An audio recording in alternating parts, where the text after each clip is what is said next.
Yeah, I know, laugh it up, screenshot it, whatever. The internet is forever. But just know that I keep my promises. As I stated, when Paramore officially got back together, when the album came out, I would wear an orange wig for the review, and it's kind of fitting considering Hayley's kind of gone back to her hair color of old back during like the Riot Brand New Eyes era. And ladies and gentlemen, we waited almost 6 years and we're finally here. Paramore's 6th studio album, their long-awaited follow-up to 2017's After Laughter, This Is Why, is out in the world. Now, this isn't going to be your typical album review because usually I'll just list off my favorite songs, the okay tracks, and my least favorite songs, but I wanted to go track by track this time just to kind of really tell you how I feel overall and kind of give you more of a feel of the record in itself. So we got 10 songs to get through, and we might as well start with the kickoff track, that being the title track, the album name, This Is Why. This was the first song that we got from this new era. It came out way back in September, so it's been out for a little while now at this point in time. I found it a little underwhelming when it first came out, not necessarily because it was a bad song, but I feel like with a new era and it's been so long, we had been waiting, it kind of felt like there was just something missing, like it didn't have that energy, or at least the whole song didn't necessarily have a full energy. I mean, the chorus is great, Hayley's vocals are nice, but I feel like too, on the verses, she gives us that kind of same type of vocal tone that she was giving us on her solo albums, more like a Petals for Armor than Flowers for Vases, so it was kind of like, you know, it was nothing that we didn't hear before, but a good song nonetheless, and one of my favorites. And the song ends and goes right into the next song, The News, another song that we got right before this record. This one came out in November, I believe. I think it was sometime before Thanksgiving. And this was Paramore basically keeping their promise about returning to rock, because this has to be the quote-unquote heaviest song on here. Definitely old Paramore does come through on this song a lot, and I feel like, again, the vocal inflections from Hayley on this song are great.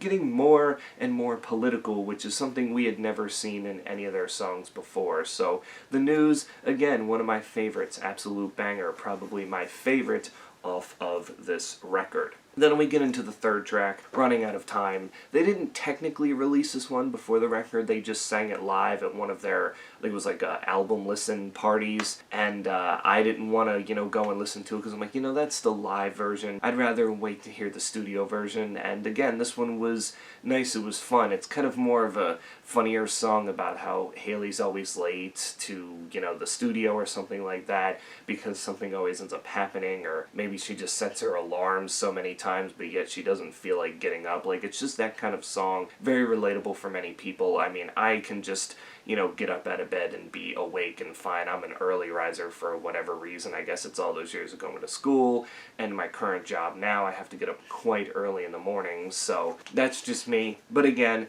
for the third time, one of my favorites. It's just a nice little kind of song that is stuck in between the singles as the fourth song. This might be my first complaint of the record.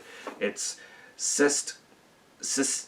Comme Ca. Sorry, I know they say it a lot, I think it's French. And yeah, I remember when this song came out, and I'm just sitting there going, this was what the fans voted for, because they gave like a poll of what the fans wanted the next song to be, and I guess, I don't know why this attracted the fans so much. I mean, thank God it's the shortest song, because it does little to nothing for my enjoyment. I mean, the chorus is annoying, and I mean, I guess the Hayley's vocals on the verses are a little weird, but there are points where her vocals do shine, but this is the worst thing on this record. It's in my least favorites because, well, again, even after listening to it a couple more times for this record, I still couldn't get into it. I don't see the appeal to this song. Then we go into track number 5, Big Man, Little Dignity, which, spoiler, is probably my last complaint about this record because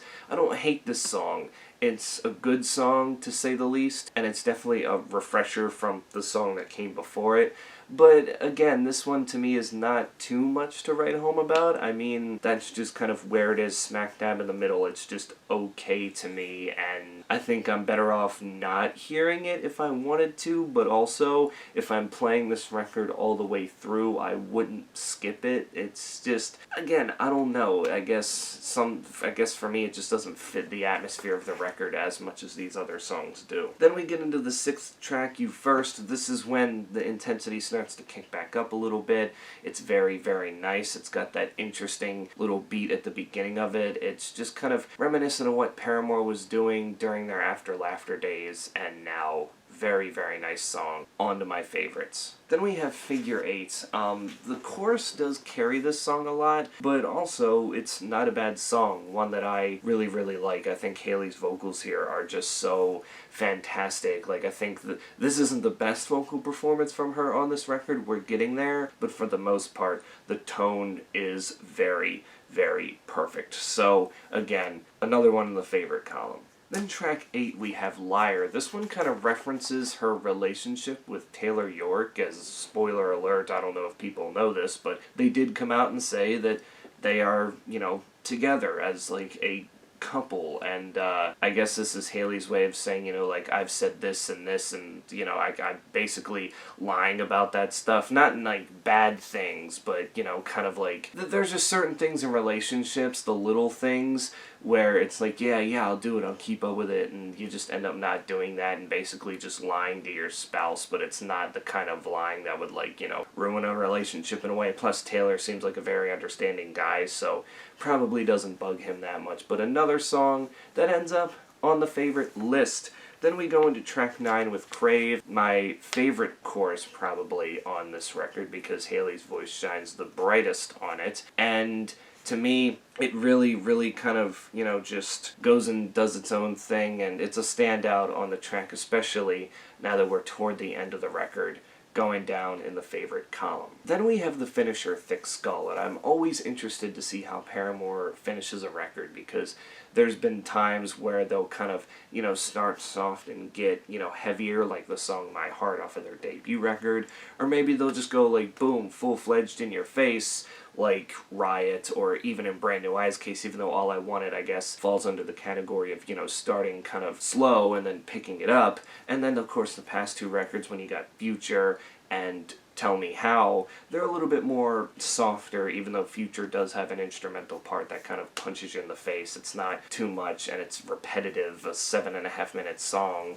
so, I guess they tried there. So I was very interested to see how Thick Skull was going to finish the record, and it was one of those ones where it starts here, but it picks up, and this is the one where I think Hayley's vocals are the best on here. I mean, just to go from where it started to where it ended, and then to kind of end on like the last little singing part with just the guitar plucks, it is just a nice way to finish the record, and I am just wanting more, really. I think my only, true complaint about this record is that it's been almost 6 years, and this record was just, so short, and it went by so quick. It's just very weird. I was, excited, and then I was like, oh, it's over. This is the first Paramore record, I believe, to fall under 40 minutes since Riot, if I'm not mistaken, and that was 16 years ago, so they've usually been keeping it over the 40-minute mark since then, but I guess this time they had what they had and they wanted to put it out there, and, I feel like for Paramore, this was a nice record. And for me, I would say that it definitely feels like I enjoyed this after the first couple of listens more than I did After Laughter. Don't get me wrong, I love After Laughter now, but After Laughter, it took me a while. It took me really a year or two to really start to appreciate it for what it is. But here with This Is Why, I get more of an understanding as to what the band wanted to do, where they wanted to go, and kind of, returning to that rock music that they didn't necessarily do back in the day, but just putting them back in the category, the genre that we've known them for doing a long time, and giving us moments where we go, oh hey look, old Paramore kind of popped up a little bit. It's it's nice to know that they can still do something like this. And not to mention, this is a milestone for them because this is their first time going from one record to another where they haven't had a change in the lineup at all. It is still Hayley, Taylor, and Zac, and with the way things are going in the band, it's probably going to stay that way for a while because they all seem to be getting along very well. But nonetheless, this record gets an 8 out of 10. I would definitely recommend it. You can tell me in the comments below what do you think, and until then, I'm going to take this stupid thing off.